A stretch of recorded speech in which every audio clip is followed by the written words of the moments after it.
Assalamualaikum. Hari ini Cik Ani nak berkongsi cara Cik Ani masak asam ikan tenggiri. Okey, minyak kita dah panas. Kita gorengkan dengan ikan tenggiri kita ni. Bismillahirrahmanirrahim.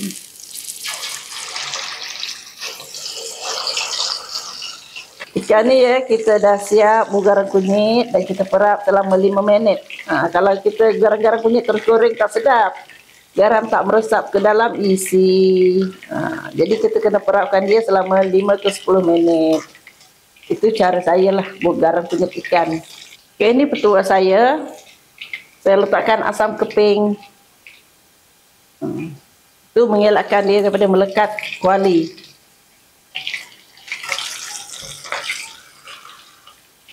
Ikan ni kan dia isi dia agak lembut juga.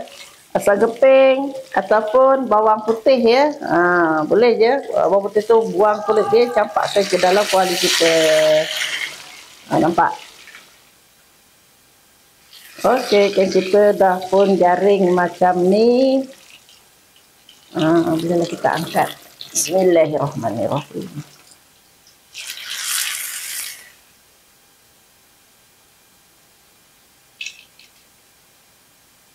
Okey, sekarang kita tumis bawang putih. Ni bawang merah.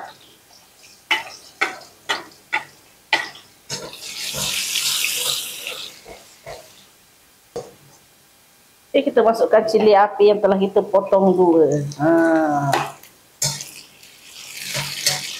Apabila bawang kita dah naik bau dan cili api kita pun naik bau sama, kita masukkan air asam jawa. Ni air asam jawa ya.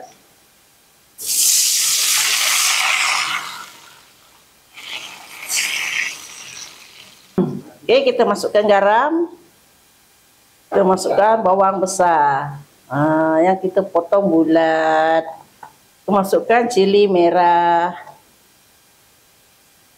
Okey, time ni kalau ada suun boleh masukkan suun ya. Okey, kita masukkan ikan tenggiri yang telah kita goreng tadi. Biarkan dia mesra alam dalam tu selama 5 minit. Sebenarnya ikan tenggiri ni pun boleh kita masak cuka. Masak asam boleh, masak cuka boleh, kari boleh. Okey, dah pun siap masak. Kita tutupkan api. Bismillahirrahmanirrahim.